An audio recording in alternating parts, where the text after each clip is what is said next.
ya halaeze ndị Igbo ekenekwa m unu asị m nke onye chi na-agazi elu ya biko na o nwere ozi bịarụ n'ụbọchị nke taata iju ụwa sị ka anyị zie Matthias ozi nyanwa ka anyị ji wee bịa biko nụ na-elekere na vidiyo ihe nwatakịrị na-ekwuli Matthias Ezeaku mgbe nwanne bidoro yaba ahụ wee gbawa Igbo ka enyere ya ka ebe na-asị m na achịkwa ka ebe enye na-aga aka sị na ịgba wiked na ọnụ Igbo gba wiked nwa na otinye kwuru Matthias onye omenala na eziokwu gị ka o nyere gị aka biko nụ soronụ m na-elekere ihe iji ụwa ngwa nwoke a na ihe ndị ọzọ kwugachicha isi bigo bụkwa afọ a na-akpụ ya akụ bigi na-elekere vidiyo akwụ n'ofe ụmụnne m. Ọhaneze ndị Igbo ngwa geenụ ntị. Ọ bụrụ na ị na-anya n'iru akwụkwọ m ị ga-afụ onye a na-akpọ Akubik. Ị na-anya n'akụkụ nke ọzọ ị ga-afụ onye a na-akpọ General Overseer Ndi Igbo Pastor Prophetess Amadioha Ejiofor Ezeaku. Akubik gụwa ka okwu a na-agarụ. Afụrụ m a lot of video gị isi na Ejiofor na-agwa anyị eziokwu. Mgbe ka m jụọ gị ka eziokwu ọ na-agwa anyị. Ejiofor sị na Jesus Christ wụ criminal, na ndị Christian general wụ scam, na church wụ scam, na ndị ọcha wetara anyị Jesus Christ wee bịa rie our ancestors, wee bịa rie our forefathers, na anyị wụ ndị nzuzu na eriri anyị eri, na onye ọrụ Christian na-eriri ya eri. O bụ ụzọ wee bido na ndị fake pastors na-eme fake miracle, ndị fake prophet na-eme fake miracle, ndị ọ na-awụ ha nakọsịa ndị mmadụ ego eweje n'anya private jet, ndị na-ebu amụma ụgha, ndị na-ekwu ihe Jehova ekwughọ ebe a gosi bido, which na asọpọtụrụ m ya. Eso m ekwu against fake prophet and fake churches and fake pastors. Akubik, ị na-achọ ịgwa m na-enweghị good church, ị na-achọ ịgwa m na-enweghị good prophet, ị na-achọ ịgwa m na-enweghị good pastor, ị na-achọ ịgwa m na Jesus Christ bụ criminal n'eziokwu na onwe onye ọcha. Maka okwu niile i kwuru ị gaghị side ahụ, sọsọ ihe ị gara awụ na Matthias Ezeaku sị ndị ụka ha kwuchitewara ọnụ ndị Igbo, ndị ụka ha egwuzina ndị mmadụ wayo. Ọsọsọ ebe ikwu ozi were ma ọwụ ndị fake church ma ọ bụrụ ndị fake church, ị gaghị ozi side ahụ. Esi na Matthias Ezeaku na-ekwu eziokwu. Ọhaneze ndị Igbo, ọ bụ nne na vidiyo unu ga-afụ ebe Akubik oke afọ na-egbu nwa nkịta ọ na-enwe aṅụrị na Matthias Ezeaku wepụta 40 million. Enwere pastọ ga-abịa mee this girl ka ọ kpịa dị mma, ọ na-enwe aṅụrị. Mba Akubik a watch the video. Njamonu, oye kwekwe menjamonu, oye kwekwe menjamonu, oye kwekwe menjamonu, oye kwekwe me. Nwanne mmadụ olejiela na nke ikpeazụ a, nwanne 40 million challenge, 40 million challenge. Nwanne mmadụ nyaba ife afọ a na-akọrọ gị n'akụkọ, nyaba ife afọ a na-akọrọ gị si gị n'ome na Baịbụl, n'ome n'oge nke Elijah. Oge erugo mgbe a ga-eji wee mie nyabụ challenge afọ nke nwanne anyị nwoke bụ Matthias Ezeaku bupụtara n'efere mba ụwa. Oge akara aka erugo nwanne mmadụ, ọ bụrụ na aba ọnwa ọzọ mbọsị izi n'ọnwa ọzọ nwanne, mbọsị nke mbụ 1st of May nwanne, mbọsị nke mbụ n'ọnwa May nwanne ka ọ ga-adị wee mee nwanne. Ọ ga-adịkwakwa egwu, ọ ga-adị kpọkpọ nwanne mmadụ. Bido n'oge bụ oge save data gị nwanne, bido n'oge bụ oge kwado onwe gị maka nyaba ife. Ihe a bụ opportunity ị ga-ejikwa pastọ ahụ na-agwa agwụ kwụọ tait nwanne. Ihe a bụ opportunity ị ga-ejikwa pastọ ahụ na-agwa agwụ so ye CD na ihe a bụ ezigbote opportunity 40 million dịka nwanne anyị nwoke Matthias Ezeaku siri wee kwu. Ọ bụrụ na any of them gwọta nwanne anyị nwaanyị, ọ bụrụ na any of them gwọta ya, ọ bụrụ na nye provide onye 40 million, si tụọ ya nga apụta, si tụọ ya nga mkpụrụ ọka nwanne mmadụ. Ọ ga-adịkwakwa egwu nwanne, ọ ga-adịkwakwa kpọkpọ onye nụ nya ka adị bie nwanne mmadụ, ọ ga-adị egwu. Ihe a bụ ohere ị ga-eji kọwatara onye bụ pastọ gị. Ọhaneze ndị Igbo, mgbe na nrep video ebe Akubik, the same Akubik nọ na prison na-ebe akwa just because of 1.6 million. Ụmụnne m gụrụ afa m bụ Chukwu na Ewechukwu, bikodu obodo ya edumaka, bikodu ya edumaka na anya bụ ife na-apịazi marụ na nke ikpeazụ a. Ndị ọma Igbo ji eme ọnụ ya edumaka na eki big mama biko nyenụ m aka biko na ụmụnne m biko na anọgo m ebe a for 3 years enwere m nsogbu ego akwụkwọ ebe nna m nata njobi na immigration Indonesia biko na nyenụ m aka biko na ụmụnne m ya bụ ife na-apịasị m arụ adụkwuru m na nke ikpeazụ a ọgwụ niile a na-eweta ebe a nwanne nwere oke na-emeta ife na-eme m biko na ụmụnne m na nke ikpeazụ ha nyesịrị m 1 month ka ọ bụrụ na m agbago tiketi na biko na ụmụnne m biko na nyenụ m aka biko na ụmụnne m biko nu nyenụ m aka biko nu ndị ọma Igbo ji eme ọnụ nyenụ m aka nne Big Mama biko nyenụ m aka biko na ụmụnne m biko nu ahụ m onye Anambra steeti ahụ m onye ọzọ obodo biko nu nyenụ m aka biko nwanne m nke ọbụla ị na-emejisie ike nwanne tupu ijebe asai kọntrị nwanne duru ụzọ jụọ esi ife a na-eme ebe afọ biko nu ị na-anya ife ebe nọ ebe kemgbe 3 years nwanne since 2020 nwanne ebe a ka m nọ na ọgwụ fa na-ewetara m ya bụ ọgwụ enwere ife ọ na-emetụ sọsọ paracetamol na panadol ka fa na-eweta ebe a nnụcha ya onwere ife ọ na-eme m nwanne ife na-eme chinefe ife na-eme m na-aka njọ na nke ikpeazụ ha nyesịrị m eme otu ka m ụgba tiketi bụ naba echegidekwa na ife niile nọ na 1 million seats ife niile nọ na 1 million seats nwanne m nyere m aka nwanne mmadụ biko na ụmụnne m nyere m aka biko na ụmụnne m biko na just because of 1.6 million na ebe ọ na-ayọ ndị Igbo general mana akụbig ichefu na ndị Igbo 100% ndị Igbo na 90 wu Christians mana ị na-support Matthias Ezeaku ka ọ kpọgide ndị Christians n'obe and Matthias Ezeaku ị na-eso wepụta 40 million ka o wee nye any prophet ga-eme ka okwu this guy dị mma with miracle mana Matthias Ezeaku enwe 1.6 million isendịrị gị ka ị pụtara prison ahụ ị nọ adị m amụ gị amụ obi adọrọ m mmadụ ịnọ na prison ekpere m na ị ga-apụta very soon mana achọ ka ndị mmadụ were ihe a wee mụta ihe ka ịfụ ya Matthias Ezeaku ka ịfụ ide obi o nwere na onye a nwere obi ọjọọ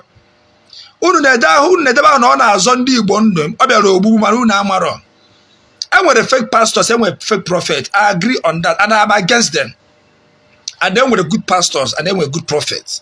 with good churches. But Matthias Ezeaku na condemn every churches, every Christian general. We're not pardon Ndi Igbo Christian. Na akubigi na yosi Ndi Igbo general kabatu olugego. Why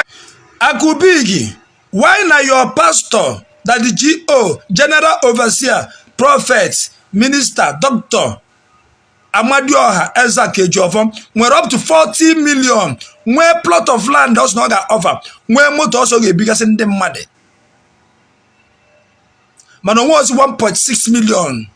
He sent the we keep there by no. Ebi no na eba akubig. Eso na Ejiofor Ezeaku we nwachi go onwa. E nwere onye nwara Jesus ma ya aka n'ihu na survive ya. Advice aka ngenye gị. Ị na-ekwu based on the fake pastors and the fake prophets. Unu just kpụrụ nduka n'ọnụ nduka je gwa ndị gọọmenti okwu ọsọsọ ụka ka enwere n'ụwa enwere ndị omenala jekwanụ gwa gọọmenti okwu n'unu so nwere obodo enwere ndị Muslim je gwa ndị gọọmenti okwu n'uso nwere obodo enwere ndị na-efe arụsị ndị pagan ndị na-efe arụsị soro nje gwa gọọmenti okwu n'uso nwere obodo enwere ndị dibịa na-agba moto na-arụ hotel yara ndị a na-eme big jenụ gwa gọọmenti okwu n'uso nwere obodo enweghị ndị ada eju ụka ha dị agọ mgbe nwere ha na-eme ajọs na-agagharị n'ụwa working corps na-agagharị n'ụwa unu so nwere obodo jee gwa gọọmenti okwu ọsụ ụka ka enwere satanic church jee gwa gọọmenti okwu n'uso nwere obodo ọsọ ndị ụka ka enwere ọsọ pastors ka enwere doctors bịara je gwa gọọmenti okwu n'uso nwere obodo enweghị lawyers je gwa gọọmenti okwu n'uso nwere obodo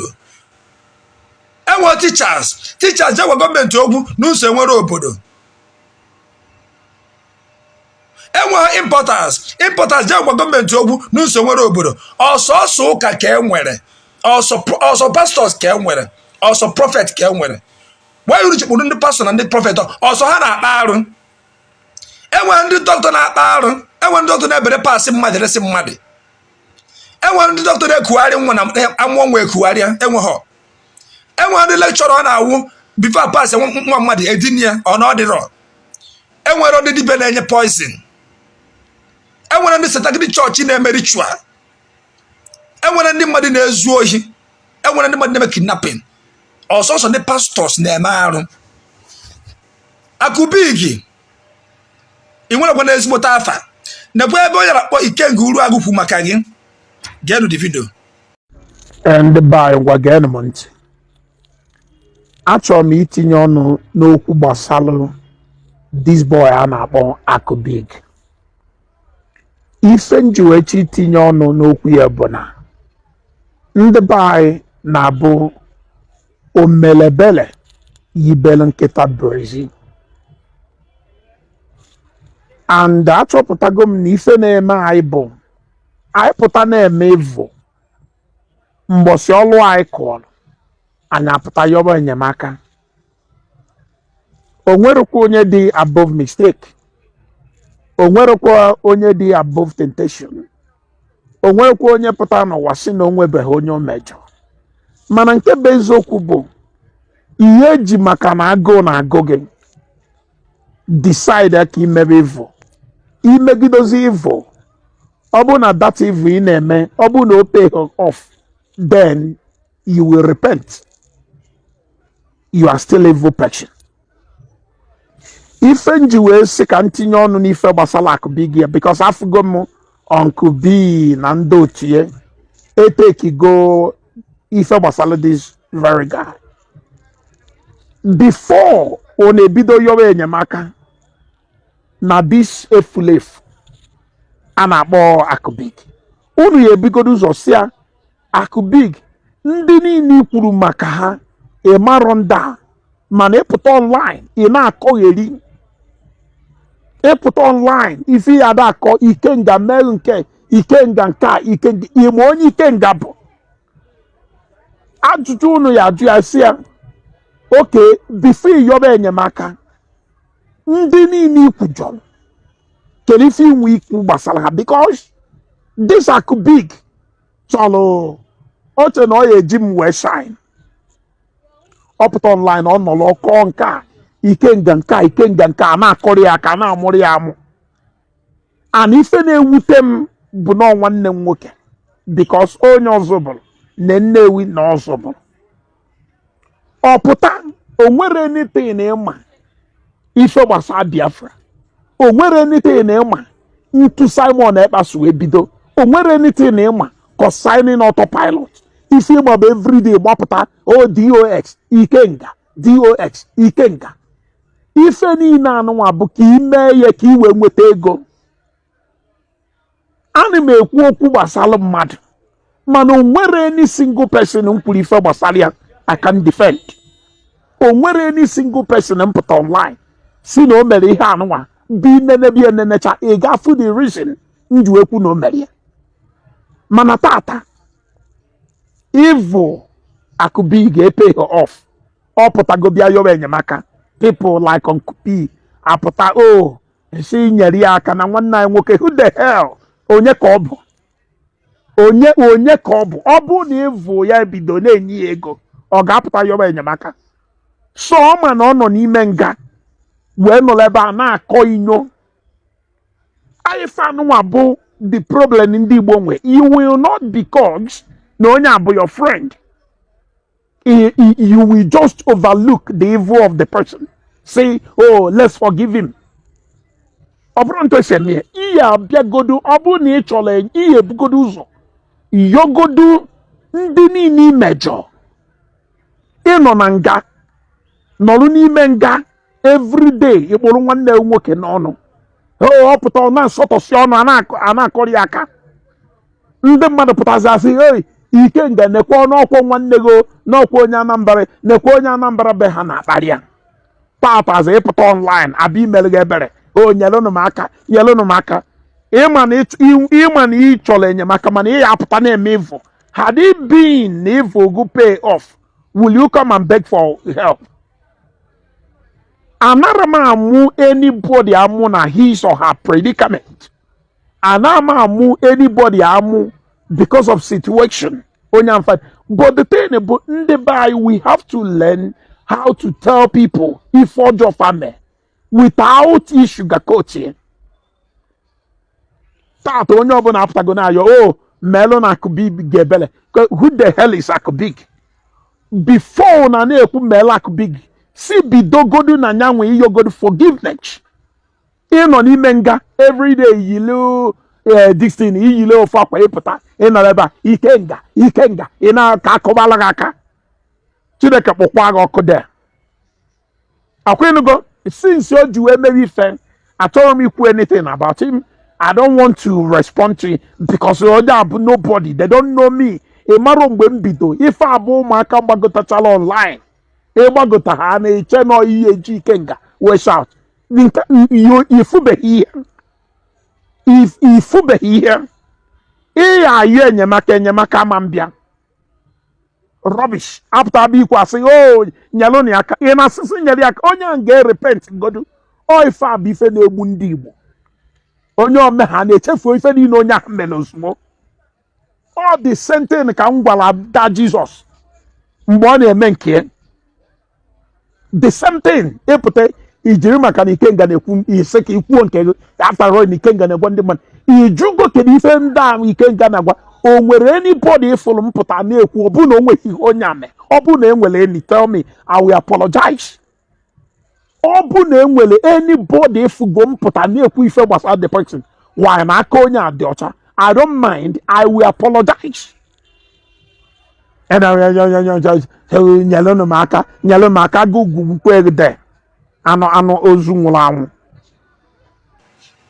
Ihe nna-achọ ịgwa gị akụbig ekpere m oke ịpụta ebe a na ị ga-apụta very soon mana ịpụta esozina Matthias Ezeaku ka agbachi gị mgba ị ga-emerụkwa ahụ ị ga-enwekwa fatal accident. Ọ bụrụ na ị nne Amadioha Ezeaku eji ọfọ anya before ọ na-ashine bụ since o bido gbawachi ya mgba n'ezie ka ọ na-akpọ nkụ iwe soro kwuo ya a na-ekwu na aka ji inwe ọnụ nọ n'ebe anyị nọ wee soro ya. Akụbig agbanachi gị mgba ị ga-emerụkwa ahụ agbanachi gị mgba ị ga-emerụkwa ahụ ịma na ọ na-awụ nwanza na-ere ọkọ si na ọ na-aha mmanụ. Unu chọrọ igwu okwu when against fake pastors and fake prophets and fake churches. Onye gbanachi ya mgbe ọ ga-emerụkwa ahụ. Wee na-ayọkwa ndị mmadụ una akụbig obere nwa ka na-asa arụ n'afọ n'afọ na-ege ntị ọmara ihe ọ na-eme biko onye nwere enyemaka ọ ga-enyere anyarị ya maka ọ na nsịkịta na si enyenarị ya aka eje chọọ ndị omenala ibia ọwụ na m nwere obi ọjọọ ọwụ na m enwe obi ọjọọ. Ọhaneze ndị Igbo biko nụ ana m ekene nwanne anyị Okwuluọra onye na-ayọ on behalf of akụbig nke eji na nga biko nụ ka anyị were maka Jesus Christ and Okwuluọra onye nwere ihe ọ ga-emere akụbig ya mere ya ka o si ebe apụta biko onye nweta meseji ya taa gị Okwuluọra ọwụ na Okwuluọra ga-esendịrị m akaụntụ nọmba m ma akwụnye Okwuluọra nwere ike isendị akaụntụ nọmba gbara m na eziokwu nọ nke akụbig n'ebe aka ga-akwụ ya ụgwọ mmeji afa Jesus Christ of Nazareth kwụnyere akụbig 20,000 cash. Onye nweta vidio ya taa gị Okwuluọra send ya m akaụntụ nọmba ejikwunye ụgwọ maka akụbig mma akwụ 20,000 naira site n'afa Jesus Christ of Nazareth keba nwụọ n'ihi mmehie m wee nwụọ n'ihi akụbig. Ọhaneze ndị udo na-adị mma akenekwa m na asị m nekwa m ya na ya ejichago na vidio unu enenecha gị ya biko na soro na anyị subscribe na this channel biko na unu anyela ya aka gbasa ozi ya nke bụkwa na sharing unu agbụkwa notification bell ka unu na-enweta notification mgbe ọbụla anyị tiri vidio ọfụ nke kachasị nke bụzi drop your comment na the comment section ka o wee yie ife ịlakịkwa na the video share ya ka onye ọzọ soro gị wee fụ soro gị mmụta malụkwa ihe ụwa na-akọ maka na iju na si n'ile ọma ka uji aga n'ogwu awerekwa n'eziokwu wee na-achị unu n'efere mba ụwa nke anụnwa ha karịsịa Igbo mụrụ nze m ọzọ ka anyị nwanụ mgbe ọzọ.